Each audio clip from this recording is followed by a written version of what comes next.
The early morning mist still clung to the city, shrouding the gleaming glass towers of the financial district.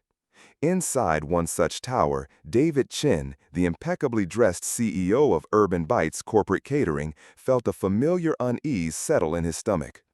The aroma of freshly brewed Colombian coffee from his executive machine did little to soothe it. His gaze was fixed on the latest quarterly reports, which, despite boasting impressive revenue figures for Branch 17, a pivotal lunch hub, told a conflicting story. Employee engagement scores had plummeted to an all-time low, ranking dead last across the company, and the turnover rate had spiked to an alarming 42%. "These numbers, they're like polished veneers hiding deeper cracks," David muttered to himself, recalling his own oft-repeated adage. "Reports only show what you want to see. The real truths often settle at the bottom of a coffee cup, where no one expects them." That morning, a decision solidified in his mind. He would shed his corporate identity, leaving behind his bespoke suits and the sterile comfort of his office. Today, David Chin was Leo, a temporary delivery driver, inconspicuous enough to observe, yet discerning enough to spot what truly didn't belong. He exchanged his luxury sedan for a well-used company van, a box of warm artisanal breakfast pastries beside him, his mission clear: to uncover the hidden realities beneath the veneer of success. The roar of the city's waking traffic faded as Leo, David, pulled the nondescript company van into the bustling loading dock of Branch 17. The air, usually vibrant with the excited chatter of the morning crew, was strangely subdued.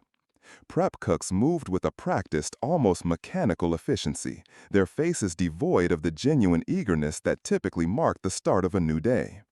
Each movement seemed pulled from an old operations manual, not driven by a genuine will to serve. Sarah, a young woman whose tired eyes belied her impressive speed, efficiently stacked catering boxes, her apron smudged with flour. Her movements, while swift, lacked the usual spark of enthusiasm. "Long morning, huh?" David offered, his voice carefully casual, attempting to initiate conversation. Sarah paused, a polite but weary smile gracing her lips. "Yeah, especially with the big corporate orders," she replied, her voice low, almost a whisper. "The tips are usually good, but they get pulled, and then, well, not everyone sees their share. Only a few actually get anything." David felt a familiar chill, a cold knot tightening in his chest. He had personally designed the company's tip pooling system years ago, meticulously crafting it for fairness and transparency, ensuring earnings were divided by effort. "How can that be?" he pressed, feigning ignorance, his gaze subtly shifting towards Mark, the assistant manager, who was holding court with a select few near the digital dispatch board, his laughter echoing a little too loudly. Sarah simply shrugged, a quiet resignation in her eyes. "Management handles the distribution," she said, her subtle nod towards Mark speaking volumes. David's gourmet coffee, now cold in his hand, tasted bitter. Every drop a reminder of the decaying core beneath the strong performance. As the morning rush intensified, David, still playing the role of Leo, observed Sarah with a keen eye.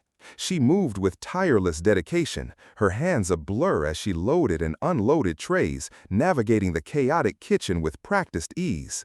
She was clearly covering triple the tables and handling a disproportionate share of the deliveries. Yet, every time a digital tip transaction was processed through the dispatch system, it seemed to flow through Mark or his favorite few, Jason and Chris, who idled by the POS system, processing payments for just a handful of tables each. It was a backwards division of labor. One person running triple the workload, but never touching the system that decided who got paid. When Sarah briefly returned to the loading dock, David seized the opportunity. "Why don't you just process your own tips?" he asked softly. Sarah hesitated, then lowered her voice even further, almost a whisper. "I don't have access. The POS system only assigns roles based on what the manager sets. If you're not assigned, you can't receive digital tips. I'm listed under the supplemental staff group, that's the name, but really, it's the invisible list." She then pulled out a small, worn notebook, its edges slightly curled. "I know no one would believe me if I just said it, so I wrote it down," she explained, her voice tinged with a quiet desperation. "Everything, shifts, tables served, total bill, tips shown on the POS, and what I actually received by the end of each day. Turns out, over the past 4 weeks, I've lost more than $700. David took the notebook. The handwriting was neat, meticulous, with red markings highlighting the days when tips noticeably went missing. It wasn't a complaint, it was irrefutable evidence, a silent testament to a system deliberately fractured. His coffee, once warm, was now stone cold, but a fire had ignited within him, burning hotter with each passing moment. He knew a company could survive a few months of declining sales, but it could never endure if its best employees started believing the system no longer stood with them.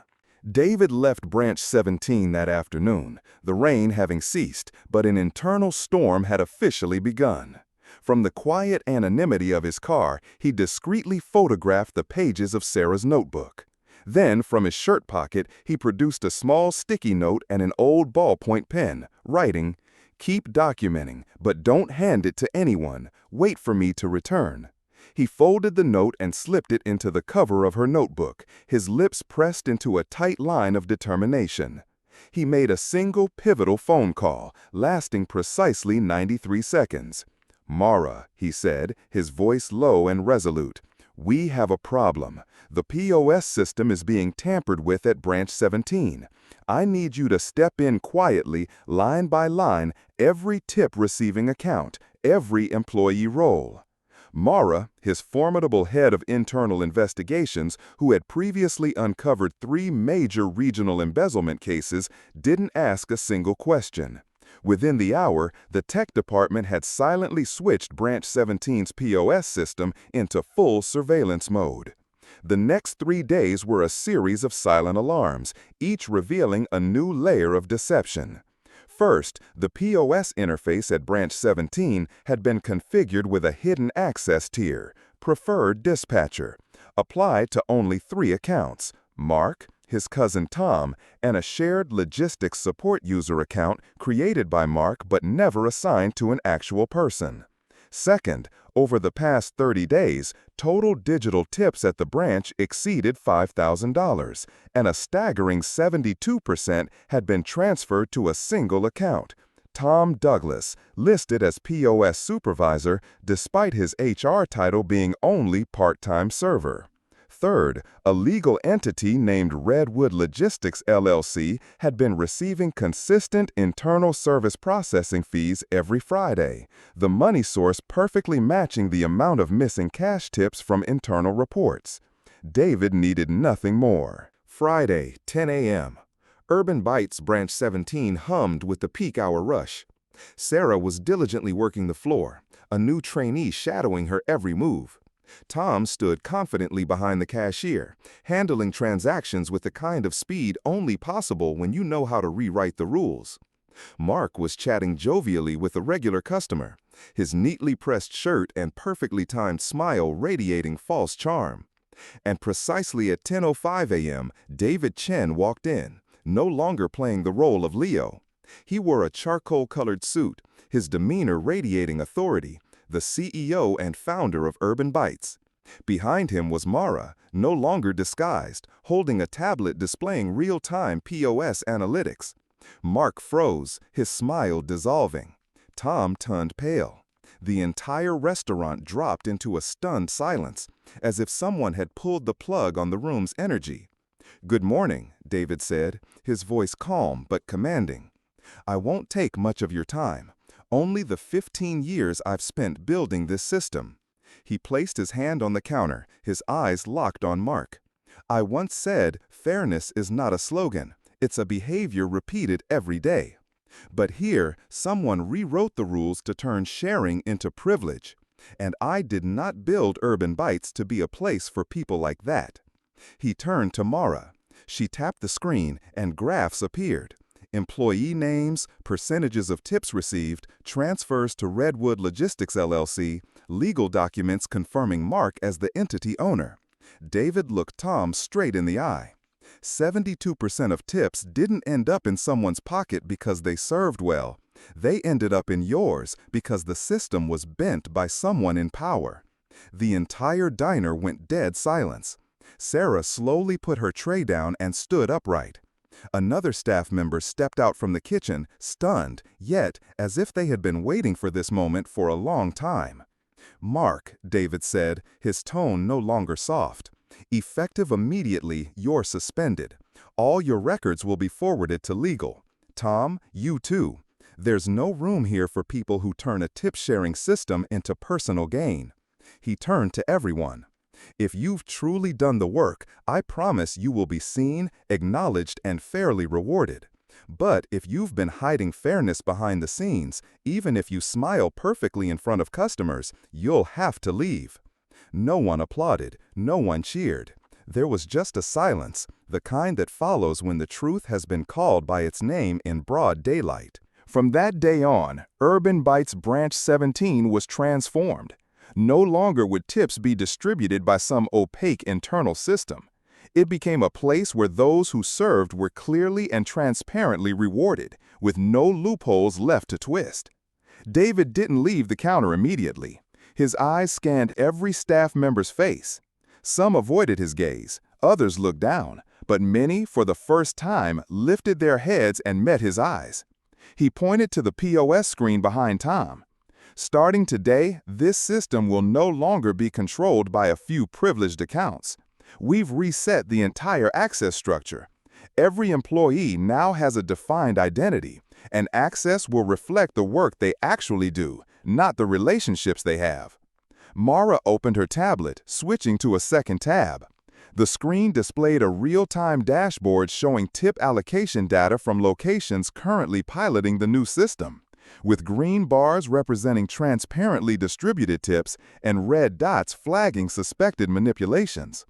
"We'll be monitoring not just this branch but the entire system," Mara stated, her first words since entering the diner.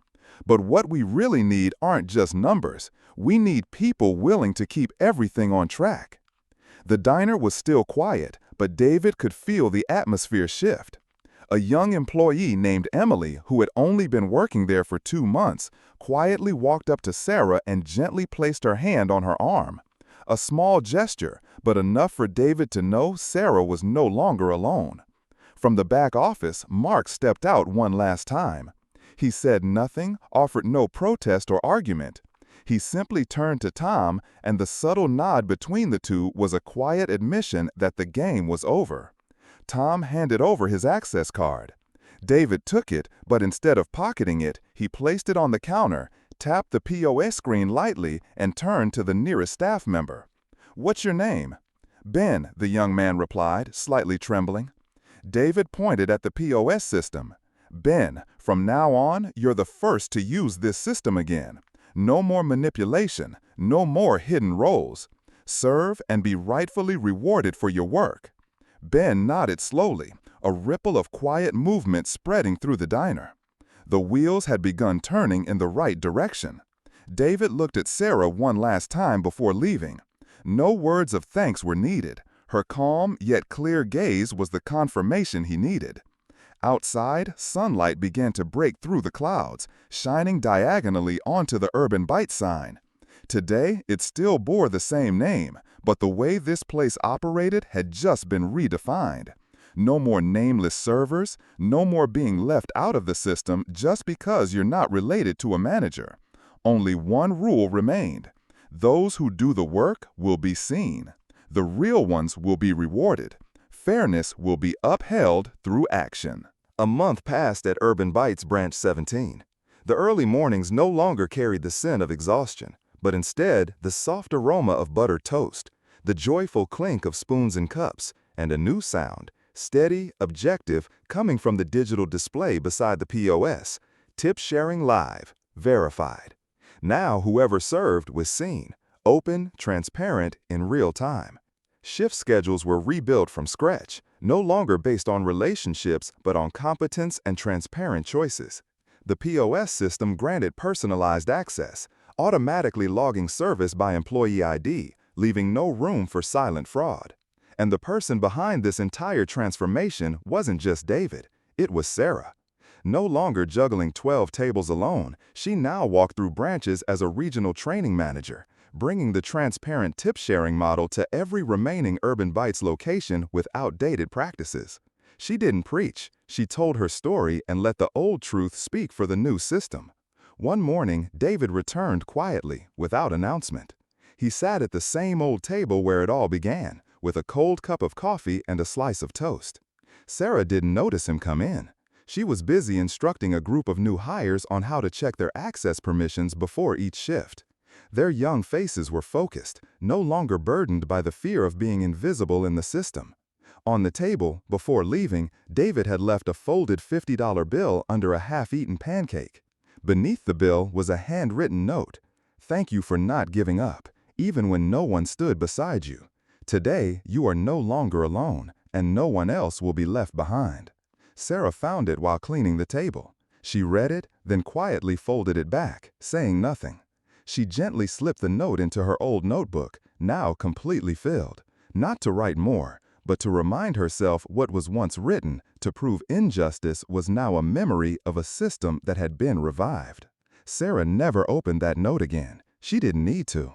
Every word on it she remembered, not with her mind, but with all the silent days, the nights she stayed late cleaning tables alone, and every morning she asked herself, should I keep going? This morning, she had her answer. 9:27 a.m. Sarah walked toward the same table. The plate was cleared, the money taken. But the middle-aged man in the charcoal suit had left one more thing behind, a full cup of coffee untouched. It looked like a second message, one that needed no words.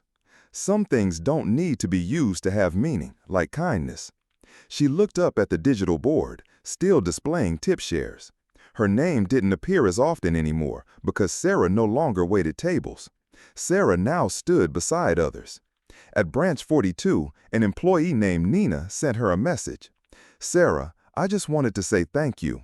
The first day I saw my name on the tip board, I cried because I never thought I could actually exist." At branch 17, an employee who had almost quit returned after hearing the new system had been implemented. Her reason was simple. "I don't need special treatment. I just need a system that doesn't leave me out." At headquarters, the end-of-month report showed employee turnover across the system had dropped by 18%. But the data point David highlighted wasn't that. It was a new internal metric added to the review form, feeling seen. A metric not measured by KPIs, but reflected in each thank you, each tired glance that looked just a little more hopeful by shift's end. One afternoon, as Sarah prepared to leave the regional office for a new store, she opened her old notebook again, not to read it, but to tear out the pages gently, one by one, and wrap them in an envelope. On the front, she wrote, "For the next person, in case one day you need proof you're not crazy for noticing injustice." She placed it on the manager's desk at the next store set to launch the new tip-sharing system, then quietly closed the door behind her. Sarah didn't need to hold on to the old pages anymore, because now an entire system was recording the right things for her. Fairness isn't a gift. It's the result of perseverance, of unflinching attention, of every notebook that dared to write down what others pretended not to see. People like Sarah don't change the world with speeches. They change it by continuing to do what's right, even when no one's behind them. And one day, the world quietly starts to stand with them.